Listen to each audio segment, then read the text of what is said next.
everyone, welcome back to AFTV in the preview show. It's me and Robbie here to preview the North London derby. It's not only the North London derby, which is one of the fiercest rivalries in football, which is a rivalry that means so much to all of us and the Tottenham fans, and everyone around the world loves to tune in because it's a derby that's given us so many goals, so many great moments as well.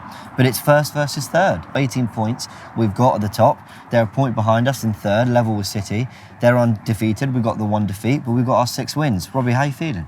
First of all, you played it down. It's the biggest derby in English football. The biggest. I mean, the Manchester derby's on at the weekend, and more people are talking about the North London derby than the Manchester derby. For me, the biggest derby in, English football. I wouldn't say British, but in English football. And, I'm feeling good about it. Listen, at this place here, we've got an unbelievable record against Tottenham. You know what I mean? I think we've only lost, I saw a stat today, 1 game in the last 29 against them at home. I've got it here for you. Arsenal have lost just one of their last 29 Premier League home games against Spurs, 70 wins, 11 draws, and are unbeaten in their last 11 against them at the Emirates since a 3-2 loss in November 2010. So why shouldn't I be confident? I mean, I've been speaking to a lot of Tottenham fans this week who are super confident that they're going to get a win, and I'm saying to them, why? Because just like we don't normally, over the last few years, go to your place and get a win, you haven't been here for ages and got a win either. I mean, listen, things can turn, but I'm confident, and we've got a very, very good team. And I'm happy with the fact that we're going into this quite fresh. Yeah, let's remind ourselves of everyone's form going into this game. Arsenal's last 5 and going purely on the league here. A 3-0 win at Bournemouth, 2-1 wins against Fulham and Villa, that defeat at United we mentioned, but we bounced back, having had that 2-week break without the Everton game, with a 3-0 win at Brentford, the place we lost last season. But we were brilliant. We were missing Zinchenko, we were missing Odegaard, Partey was just back. Arsenal very, very impressive. Tottenham on the other hand, also undefeated. A 1-0 win against Wolves is the first of those last 5, but they won at Forest. They got that point at West Ham. They also beat Fulham 2-1 and a 6-2 win against Leicester, which was an interesting performance because actually for a lot of that game, Leicester were very good, probably the better team, but we saw Tottenham's firepower. Yeah, listen, that is the worry for me this week is obviously the firepower because, even if you're speaking to a lot of Tottenham fans, they haven't always played that great this season, but they've got the result. I remember when they played Nottingham Forest, Forest took it to them. They were all over them. Had they have taken their chances, that could have been a different game. They weren't that impressive in that game. When they played Chelsea, they were very, very fortunate to get the 3 points of that. West Ham, they were a little bit fortunate in that game as well. So they can be got at Tottenham. You know what I mean? They've been riding their luck a lot, but we know that up front they've got players that can hurt you. And if you give them space and time, like what Leicester did, they will doubly hurt you. You've only got to give Son and Harry Kane a sniff and they're in, So, and we know that over the years. We saw it last year, what they did to us. So, listen, it's going to be a really tough game. It's going to be a great game, but I'm confident. You mentioned Heung-min Son here, and he's my one to watch for Tottenham for a very particular reason. Let's just have a look at some of his stats here. 3 goals this season, but all 3 coming against Leicester. Yeah. He's got the 1 assist. Now, actually, in these particular stats, successful dribbles per 90, passes received per 90, and touches per 90, he actually ranks really low for sort of forwards across the Premier League. Now, I think the reason I point that out is because he's not been having a good season. He actually got dropped for that Leicester game, came on and had an impact, getting his 3 goals, and reminded everyone what he's capable of. Now, on a pure footballing level, I've grown to hate this guy because of the trouble he's caused us, but I know what a great player he can be. So what kind of Heung-min Son are you expecting after that hat-trick against Well, he's going to be fired up. He's going to be confident. He scored during the week as well for South Korea. He's a player that was having a poor season, like you said, but what a way to reverse that with that hat-trick, and it was a great hat-trick, the goals in it. And we know as well from last season when we lost to them, he was, again, the main guy. He was brilliant in that game. If you don't get a hold of Son and you don't look after him properly, he will hurt you. He's a top quality player. So, he's definitely a problem. Do you think he'll start? I'd be surprised if he didn't start. I guess they could start Richarlison, who also scored away on international duty. I think he scored about 3 goals on international duty. And he's playing well as well. But I think Son, having scored a hat-trick in the last game, will probably start, unless maybe they might look on it the fact that he's had to travel all the way back from South Korea. I think it was in South Korea they were playing. Maybe that, I don't know, but I'd expect him to start. He's got such a good record against us. They'd be a bit crazy for him not to start, you know? Yeah. Those stats I mentioned suggest a player who's not been at the heart of everything that Tottenham do, where normally he would be, along with Harry Kane. Gabriel Jesus, on the other hand, has been for us, so he's my one to watch, because having not played for Brazil, having not been in that squad, maybe he's got something to prove, although I think his place is probably confirmed for the World Cup anyway. 4 goals and 3 assists in the league this season. Shot creating actions per 90, very high, although goals per shot only 0.7 and big chances missed 4 this season. Suggest a player that for everything he's doing brilliantly, he does need to be clinical, because Tottenham don't actually, as much as they concede possession and territory maybe, they don't necessarily concede loads of chances. And like you said, like I said earlier, when you look at some of the games that Tottenham have won, that one at Nottingham Forest, they had chances. They did not take them. Leicester, chances, didn't take them. Both of them ended up losing the game. You know what I mean? You've got the Chelsea game. They had numerous chances in that game, Chelsea, to kill the game off, didn't take them. So I think Jesus, we want to see him take some more of his chances. Still early in the season, but he started really well. He's been our best player. He's been our best player this season. He makes things happen. He's on fire, and he'll be pumped up for this game. I think he will have a point to prove, even though, the suggestions are that he will go with the Brazil squad. But, Richarlison scored goals, whilst, in those friendly games for Brazil. Yeah, good point. He's got a point to prove. Every Brazilian player has got to be on your toes, or you won't be going to the World Cup. And but the one thing is, him not being away means he's fresh. Yeah. He's not had a game for the past couple of weeks. He's fresh. He's going to be chomping at the bit. This place will be on fire on Saturday. I fully expect him to take the stage and do his thing. Yeah, I completely agree with you. Now, I want to go into the key battle here. I've taken a little bit of inspiration from Toby on Box to Box. Go check out this video. Link will be in the description. We obviously see it on AFTV as well. But here's a little clip I want to show about what he said about the midfield battle. Check this out. I think the midfield have got a tough job on their hands, man. We lose the midfield battle almost every time we come here. I think the only time we've actually come here and we've actually won it was when Dembele. I think we got a 1-1 draw. Dembele was quality in that game. But yeah, the midfield is the most important for me. I would actually quite like to see him play a 3-man midfield. I feel like if we play a 2-man midfield, we're going to get killed. I don't know, does Basuma start? He should start. And I know Conte doesn't really trust him tactically yet, which I sort of hear as a manager. Like, if a player isn't playing the way you want them to play, fair enough. But he needs minutes. He needs minutes to get used to your way of playing. And I feel he's a player that you bring in for the big occasions. He's bossed it at the Emirates. He's bossed it at our ground. He's bossed it at Stamford Bridge.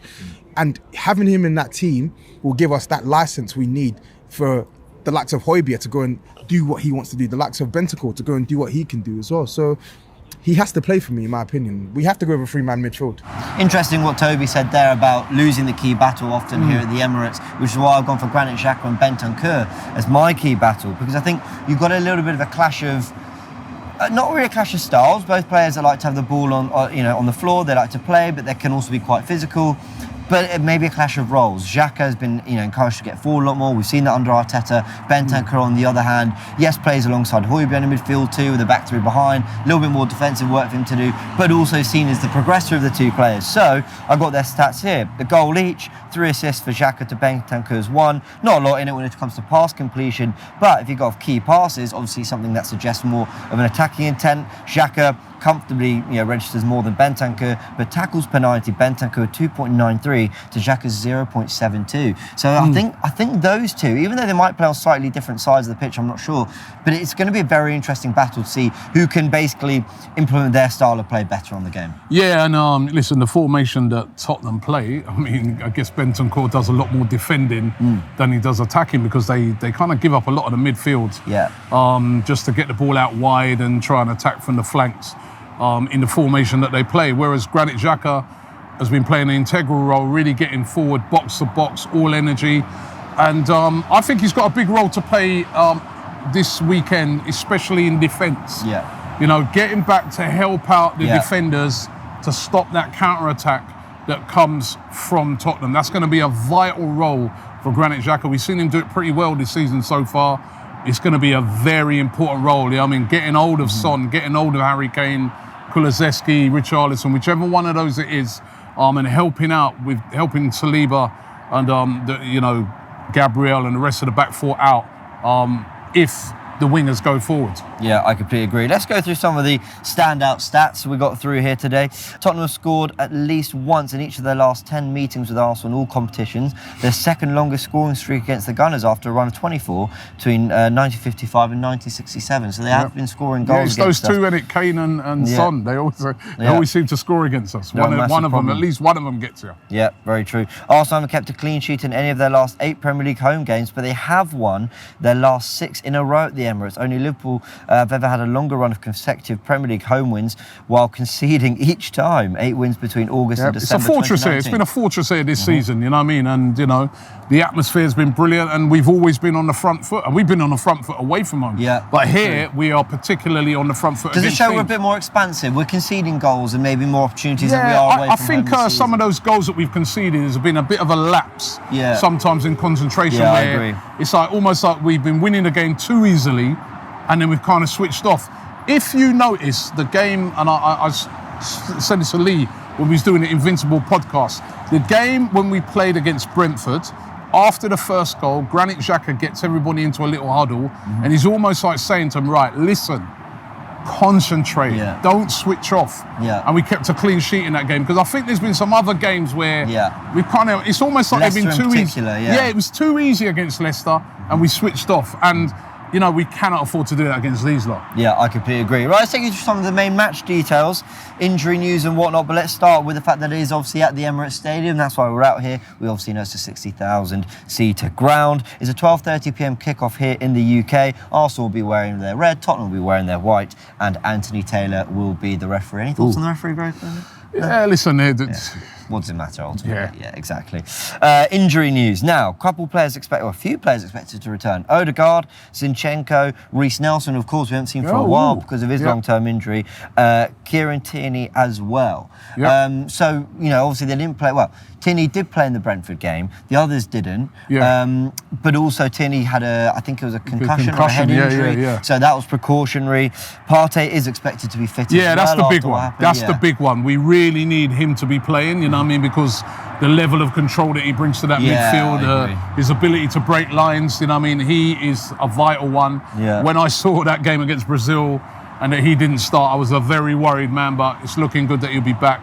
That's big news. I completely agree. If he's playing, that'd be great.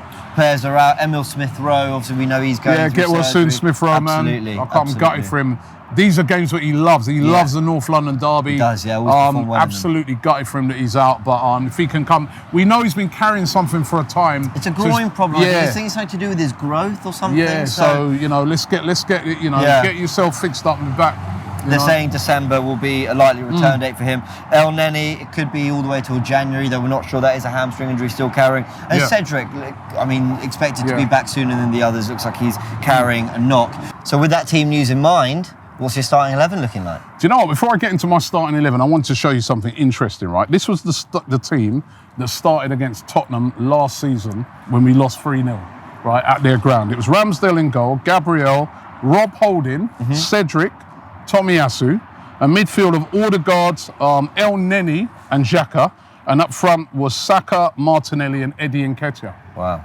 Interesting, isn't it? I've just counted 5 players there that I'm not expecting to start this weekend. Exactly, and when we say it's a completely different Arsenal team, I mean, it really is. Yeah. So my starting 11 that I'd go with, obviously Ramsdale in goal. At left back, Tierney, right back, I'd go with Ben White. I'd keep him in, he's been brilliant. Saliba, Gabriel, a midfield of Xhaka, Partey, obviously Partey holding Xhaka and Odegaard. And up front, it picks itself. Martinelli, Jesus, and of course Saka, who was brilliant brilliant for England during the week. Yeah, I've got to say, hard to disagree with that. The only thing would be, with Kulusevski being a doubt, I would have gone with Tierney, because I think he counters that Kulusevski threat. And I think sometimes, without compromising on the way you want to play, you can counter a little bit what Tottenham will do. But if he's not going to play, it's going to be Richarlison on the right. I'd much rather get... Still a threat, though. He's still a threat. No, don't get, but he's a different kind of threat, because Kulusevski's more of a runner with the ball creator. I think Richarlison is more in the way he puts his body about, good in the air. I think his runs in behind. I would maybe bring in Zinchenko at left back just to ensure we have that control and stop the supply to players like Son, Richarlison, and Kane. So that's the only difference I'd have. I don't know, man. I think Tierney, you know, I mean, he's just had 2 great games as well. Yeah. Away with Scotland. One great game away with Scotland. I think he's been on form. I liked how he played against Brentford. Very good against Zinchenko's been out. Yeah. I keep Tierney in. I mean, keep a winning team. And I'm confident, man. I think this place is going to be on fire at the weekend. I'm sure it will be. And season. yeah, I'm going to go with a 3-1 Arsenal win. Yeah, I'm going same score as what we. That's what you know. What last year when we beat them, remember they were on a high coming here. We were still on quite a low, and we beat them 3-1. Yeah. So I'm confident. I think we're at home. I'm confident. Okay. You're not.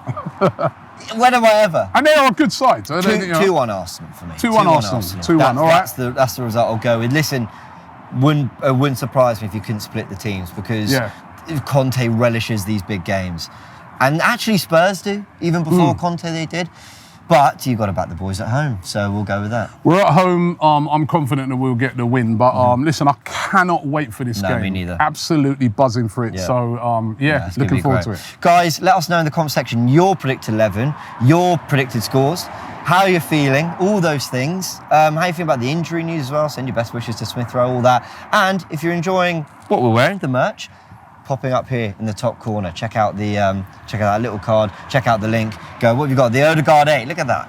Oh wait, we've got the away kit. All that. So go check that out as well. And we'll see you on the next one. Come on, Arsenal.